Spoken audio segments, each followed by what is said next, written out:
Nintendo podcast of Just Another Castle. That's the intro. That's going to be the intro now. Hello and welcome to the Just Another Castle podcast. I'm your host, Matt, and with me this week is our resident gaming journalist, Eli. What's up? Who else do we have on this call?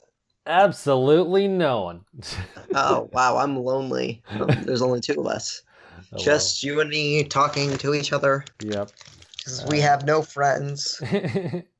They left us for Japan. Or at least one did.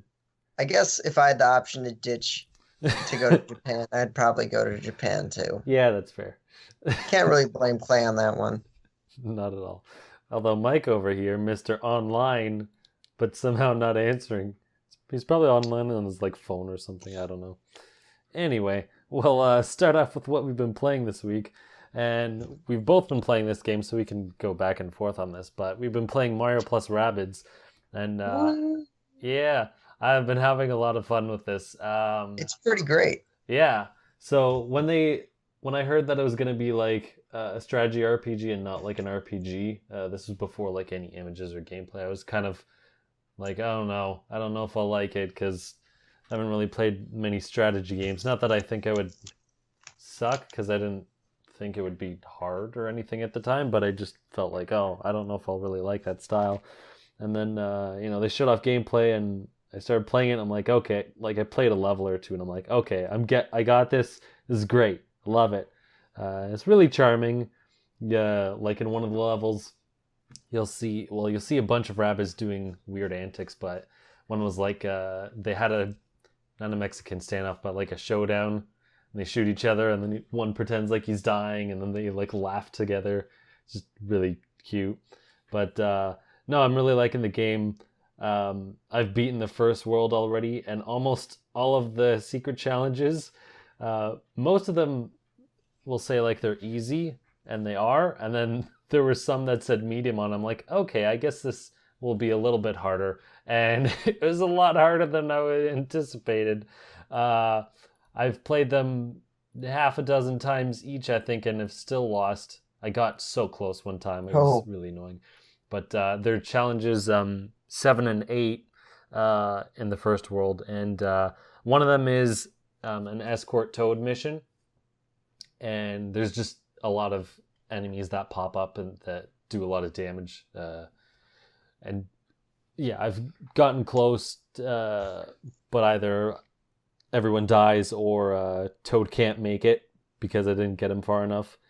And then the other one is interesting. There's 3 piranha plant Rabbids, and you face off one of them as the mid-boss to the first world, but in this challenge there's 3 of them in the center, and then there's 3 chain chomps, and they all have 300 health each, so a lot of health, and I think you have to kill 5 of them. I don't remember if there's a turn limit or not, but you have to do it at least before you die, and that's really easy.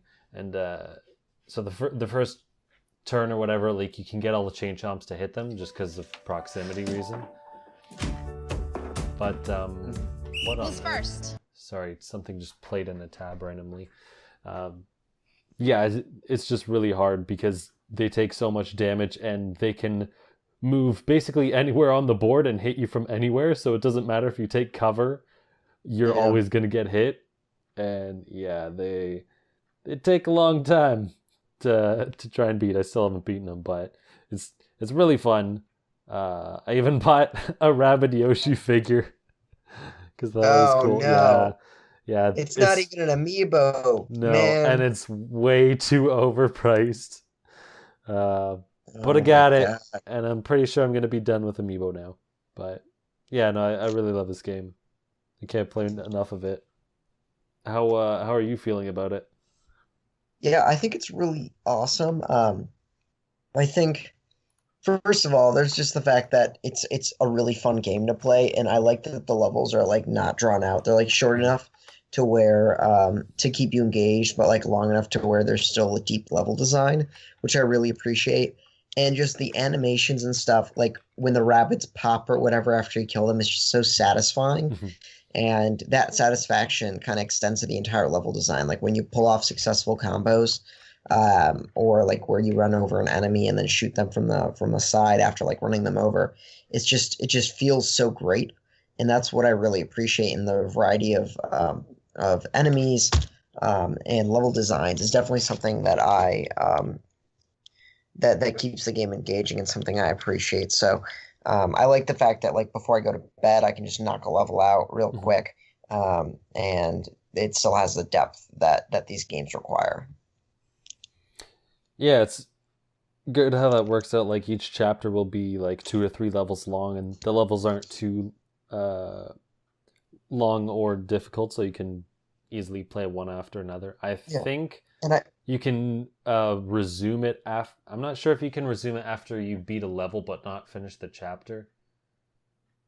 no. I don't know if you Yeah, I don't can or know. not, but But I do like the fact it that is nice. between the chapters there's also like some downtime sometimes, Hmm. or like you can do like a mini game or a little bit of exploration.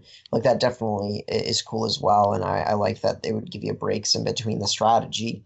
Hmm. Overall, I'm just really like, had you told me in March that we'd be getting a Mario Rabbids game, that it'd be like XCOM-ish and it'd be really fun, I would have been like, what the hell are you talking about? Like, if you told me a Rabbids game was gonna like get above an 8 on Metacritic, and I don't want Metacritic to be like the end all be all, but like I believe the game is above an 8. Like I would give it a 9.5 just from the 2 hours I played. Hmm. Like if I were to judge that, um, but like if you were to tell me that they'd be launching a great Rabbids game and one that had Mario in it, I would have said that you were crazy. Yeah, it's not really something anyone could have predicted, but when you play the game, like they're not really that out of place because they're still cartoon characters, so that fits with Mario's cartoony Mhm. world, and they're still like interesting, I guess, design and quirky enough to like fit in with all of the other enemies. You don't really see many of the other Mario enemies actually. They're usually hybrids if there are some of those, but Mhm. yeah, like seeing them with Goombas, it's like it doesn't really feel that out of place. Yeah, But I agree. I like the team jump mechanic. Just the Yeah. how the game works in general. You can have like I'll have Rabbid Luigi dash into 2 people, and then jump off of Mario into behind cover, and then be able to shoot someone else. And there's just a lot to it. Mhm.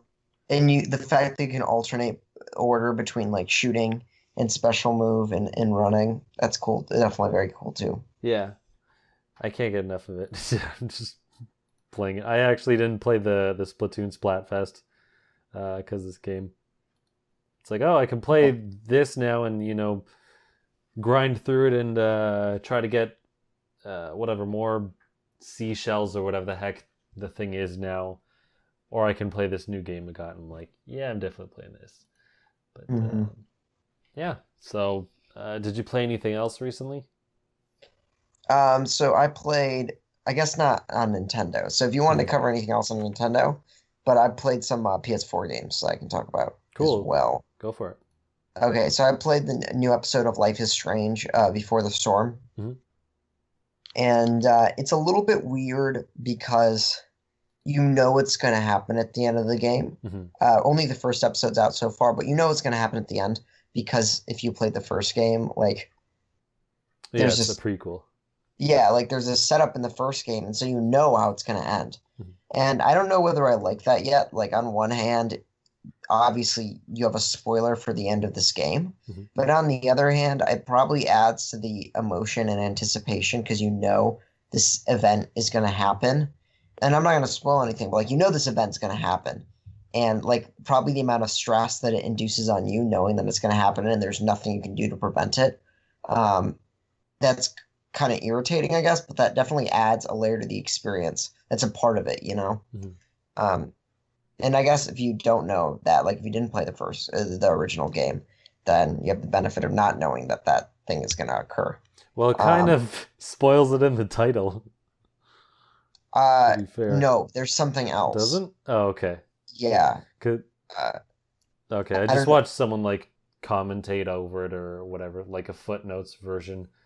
So like I know the basic thing that happens it's a prophecy basically. So I mean that part I remember, but Yeah, but everything else.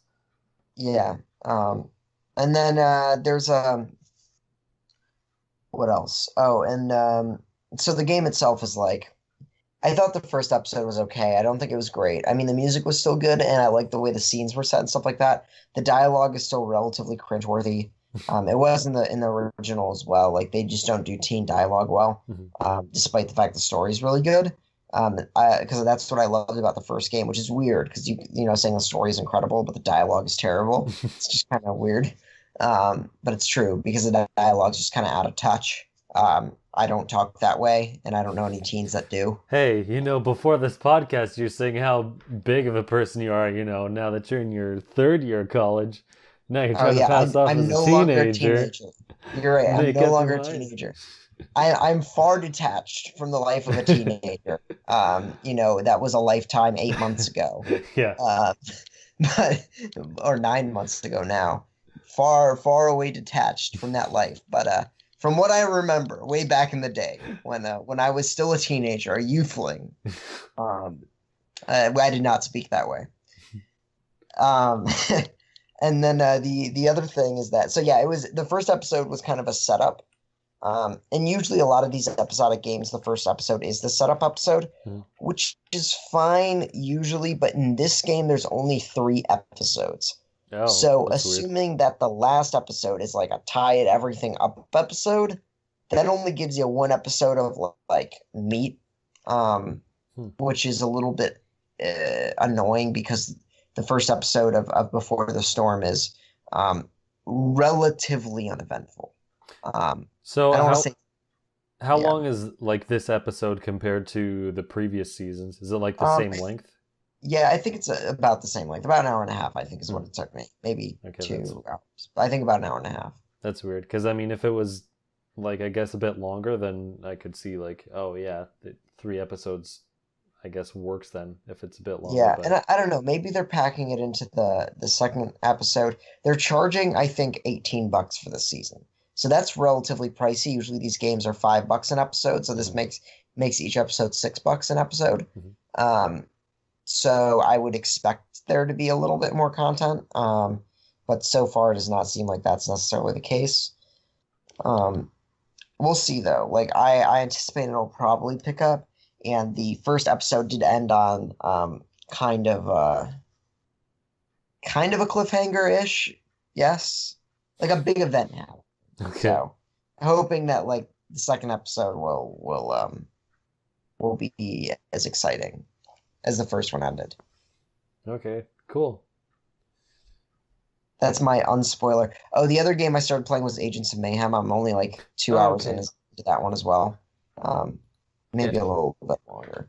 Did you But like Saints Row or any of yeah, the but Saints Row this one's games? not a lot like Saints Row. So Saints Row is like an over-the-top GTA. Yeah. This game's a little bit more linear. The gameplay's Hmm. definitely better. I would say the gunplay is more robust and diverse because you're constantly changing between characters. That's the perk is that there's like 10 characters to choose from, and you can take 3 on any given mission, and you can Okay. switch between them at any time you want. So like and obviously like sometimes it's like better for the enemy, like based off the enemy to switch characters. And I can just go like literally by the press of the button, you can go from a shotgun wielding character to like a submachine or like an archer or whatever. Mhm. So that's really cool, and it's really mobile. Like you get a triple jump in the game, and you Oh, can nice. boost around, and it just feels really good as a result. Um, it's not as I would say the dialogue isn't as funny as Saints Row, and it's the open world isn't as cool as in Saints Row. It's not like a GTA like world. Mhm. It's definitely a more linear and generic of a world, but the gameplay I would say is better because of just how like well it's structured and how snappy it is. Cool. Is it online? I don't remember. I Okay, so I don't think there's online multiplayer. There might be. I think I remember seeing contracts though, which is like cumulatively. So like it's a certain number of kills of a certain enemy, for example, with it for a certain amount of people. Like just kind of meta objectives. Okay. Yeah, because I don't remember. There might be. I just haven't played enough of it. Okay. Yeah, I remember hearing more about it before, but I forgot basically everything Yeah, I other than remember. it's like kind of like Saints Row 4. Yeah, I remember when I talked to the developers, they definitely said it was intended to be a single player experience. So I'm doubtful that there's any sort of extensive multiplayer stuff. Okay, cool. Yeah, I just wasn't sure if it was like an online game or something. Hmm. Cool. So I guess we'll move on to some news and announcements or whatever. More amiibo were announced, which is I don't remember the last time amiibo were announced. I've started It's been a like I've while. got this like suppressive gene now that just like blocks out any related amiibo news. It's like a Google Chrome add-on. You're like amiibo, stay away. Yeah, exactly, exactly. But they announced more Shovel Knight amiibo, so it's a 3 pack, which is might be Oh a my bit God, much for I might people. actually buy this. Did you I see might it actually before? buy this. What? Did you see this before? Yeah, yeah, I Okay, saw yeah. the 3 pack. Yeah, it's Uh, for the listeners. and It's and all I the boss really like characters. I really like the original Shovel Knight amiibo. So I think that I'm gonna probably buy this now that I've thought about it more. Oh man. Yeah, if you're going to, you better get it when it's available because Shovel Knight, the amiibo himself, is worth like $40, or at least from where I am, it's Really, forty I bucks. still Yeah, have it. yeah. I still have it back at home somewhere. Let me see if I can quickly. Back when I was still buying amiibo. Oh gosh, yeah. You probably have a whole closet full of amiibo. I do. I literally have an entire closet of them, um, and then after Kirby came out, so I bought the Kirby amiibo now. I actually ended up getting them retroactively, and then after Kirby, I'm like, all right, I'm done. I haven't even picked up the recent Smash Bros. Because they put out two of each character, Oh and yeah, I just Cloud like and Bayonetta. I couldn't like make myself buy all six amiibo at once, Oh man. despite the fact that if this were 2 years ago, I would just scoop them up immediately as fast as I could. Yeah, yeah. Shovel Knight's $30 in the U.S. Yeah, they've gone up because I don't know if they're really producing them that much. I'm not. They might be used. I got the Cloud amiibo. That one's pretty cool, but yeah, I don't think I'll be grabbing any more after that Rabbids one. It's like 25 bucks, and then plus shipping. It's like, all right, I'm good. There's still other cool amiibo, but I'm done. Unless they make what's the SteamWorld Dig character, Rusty. If they made one of him, That would, that'd be pretty cool. I might uh-huh. have to. I don't know. Shovel Knight's still cool, but I'm probably just not going to buy anymore. Um, but yeah, moving on from that. So Travis Strikes Back. There's more details now. Game Explained had an interview. Suda was talking to a bunch of people as well. So it's not a spin-off as I thought it was going to be. It was So it was announced in like an indie reel, and I figured, okay, it has to be some sort of weird spin-off because if it was like a full game, why would it be here? It wouldn't seem suitable. But part of the reason is they have a smaller team. I think they're only going to have like 10 people on this team now. So that kind of makes sense why it's part of the indie reel, I guess. It's just with a high profile producer, of course. It kind of is No More Heroes 3. Like it's an actual 3D action game like all the other ones. They just didn't call it 3 because they wanted like to do a different story. So it's like an actual sequel kind of thing, just a side thing. Um, the indie collaborations are going to be like varied. So they didn't say too much, but like for Shovel Knight, they're going to have like Travis wear a different T-shirt with like Shovel Knight on it and things like that. So we'll see if they go any further than that. You can play the whole game with one Joy-Con, which is really weird. Hmm. I wouldn't think there'd be enough on it for that to work, but Magic. yeah, we'll That's see, the I magic of guess. the Switch. Switch can make anything possible. Yeah, exactly. I It can play it on an invisible controller. yeah, it's still it has the option for motion controls, which is cool. I'm not sure if that'll. Oh wait, no, motion controls should work fine. I was thinking it wouldn't be, but that was it was World of Goo that had a problem with motion, but that was pointer controls, not motion. Um, and don't worry, you can still jerk off the controller like a sword. They made sure to add that in. I mean, what else is No More Heroes without, jerking it off? That's pretty much half the game, I'm pretty sure. We'll have to go back to Uno Clay for that.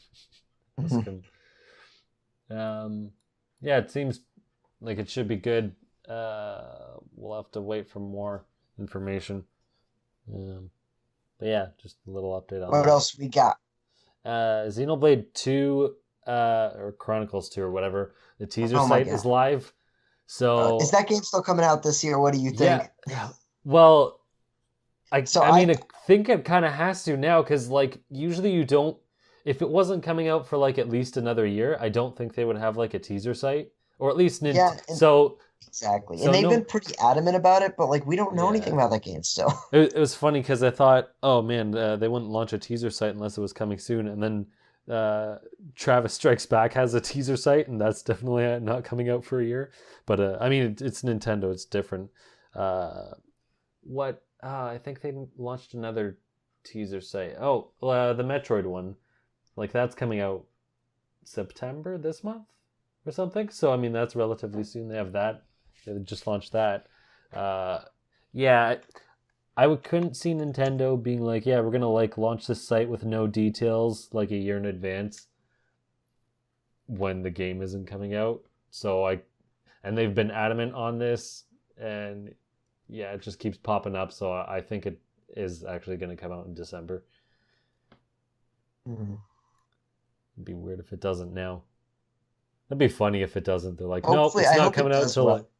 I hope it does well, because like Chronicles X like didn't seem like it did that well in terms of like it kind of flew under the radar. People didn't stop talking about it. People are still talking about more about the original Xenoblade Chronicles than about Chronicles X.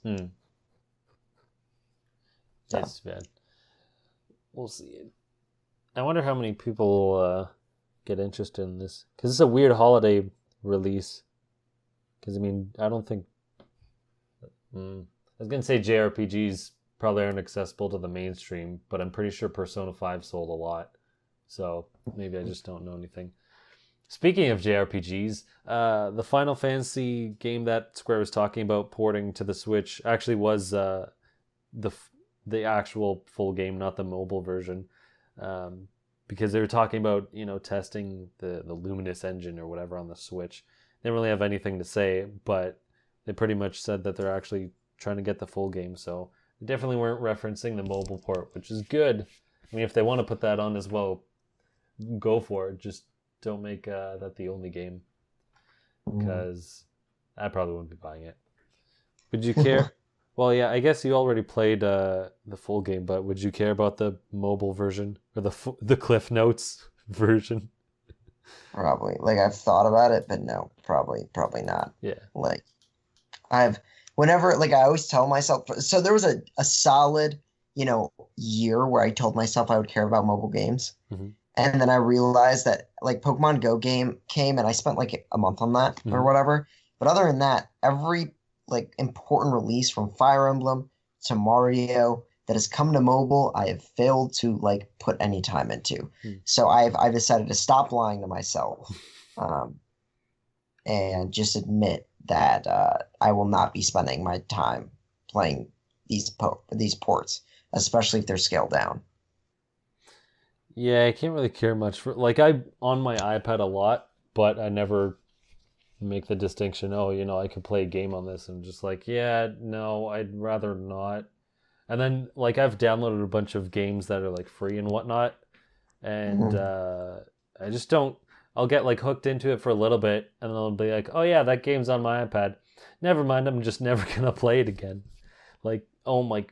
So here's an embarrassing story. Katamari Damacy has a mobile game, and it's really stupid. I think you just swipe on the screen a lot, and then your Damacy or whatever the heck you call the ball just like grows, and there's stats and all that crap. And I think I played it for like an hour or so, and then I'm like, okay, this is clearly a waste of my time. I should be ashamed for doing this. I'm just gonna delete it now. And then just stopped. I'm like, that was life poorly wasted. No, I'm no. I mean, you now know that you learn from your mistakes. You made a bad decision where you thought that a mobile game could be good, um, and now you're all the better for It's those damn numbers. Get too it. addicted to popping numbers. Gotta encroach those stats. It's so dumb. So the last and first piece of news. So NBA 2K18 is coming to the Switch and apparently has all of the features it's supposed to. I forget. I didn't really. Some article came out like a week or a couple of weeks ago. I didn't actually write it down because I don't care much about the game. But I remember like they're saying it's actually going to have all of the features or whatever. But the difference now is that it's not actually going to fit on a cartridge. So what they're putting on the boxes is saying you actually need an SD card if you want to play the full game, which is kind of balls. So how I it mean, works it makes is, sense. I'm just more annoyed that Nintendo didn't include more memory in its system. You know, they could have. yeah, It's that too. I mean, this SD card, right? Like, get an SD card that holds 60. Like, space was not the issue here, right? Like, it was just Nintendo thinking that it could get away with not putting enough memory in the system. The thing is, to double the amount of memory from 32 gigs to 64 gigs, it would have been like, well, I guess they're using flash memory, but to put in another 32 gig, SD card, say, it would have cost them like really like $12 or whatever Yeah. to mass manufacture. It just looks bad, right? Like if you're buying a game and not everyone will be able to play it. Yeah, plus it's gonna like turn people off. Like, oh man, I gotta buy something else to be able to use this. Like, do I even want Mm. this version now? Maybe I'll just buy it on a different platform. Blah blah blah.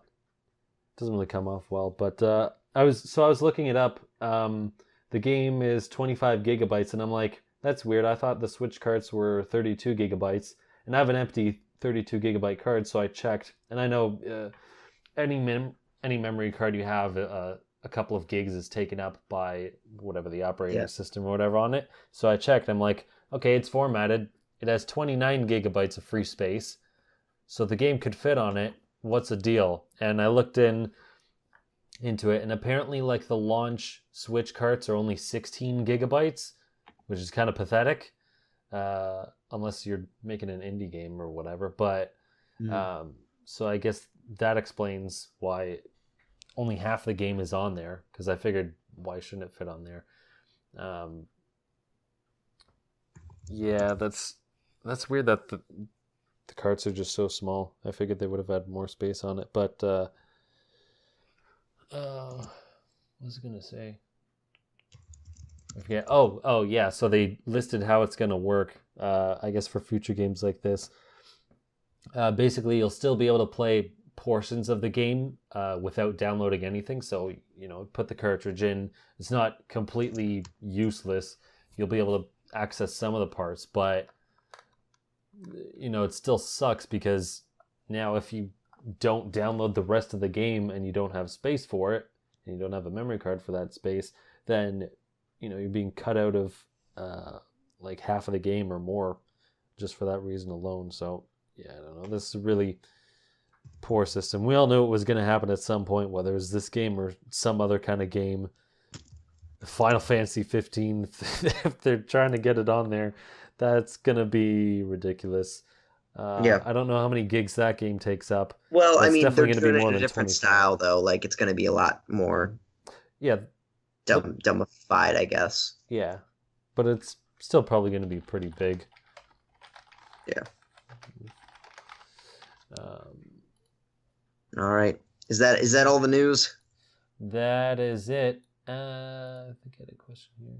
So, do you think Nintendo will add more storage with like an updated Switch model down the line, or they're just going to stay the course and expect everyone else to buy memory cards?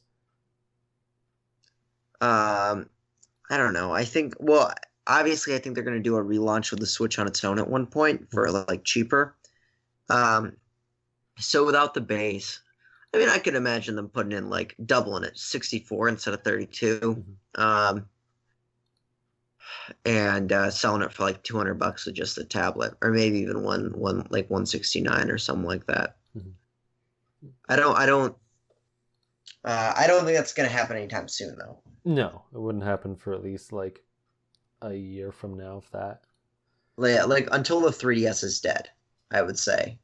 I So could we got see about a that. year at least. Yeah, I'll be blunt. I'm not that generous. I think. Well, I guess it would depend. If they got rid of the dock, I could see them do that. But if they don't get rid of the dock, I think they'll just leave it the same and get everyone or expect everyone else to do it because they've done that with the Wii U. Well, I mean, they weren't gonna make a new model of that, but is there same reasoning there? Like, oh, you want more space, go buy it. And then the 3DS didn't really need that big of a memory card, to be fair. But I guess you could say it was the same thing there. Like, buy more if you need it. Um, Mhm. yeah, I don't know.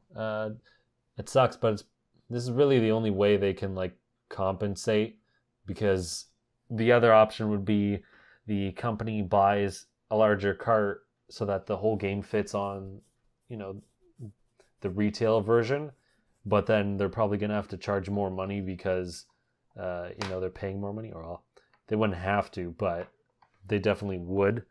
And then are people gonna buy, this game that costs extra that is virtually the same, but probably lesser in some areas, like I guess in graphics and some other things. So it's yeah, we all knew it was coming. It's just coming sooner than we expected. Mhm. Oakley dokley. So I think we'll probably wrap it up there for this week. You can find me at the Mango Viking on Facebook, Twitter, YouTube, and VidMe. And Eli, where can people find you? You can find me on Twitter at Paul Salon, and then my writing on NintendoEnthusiast.com. And yeah, I think that's pretty much it. Cool. So wherever you're listening, you can find us at Just Another Castle on pretty much every platform on the internet. We'll see you next time and leave gaming to Nintendo.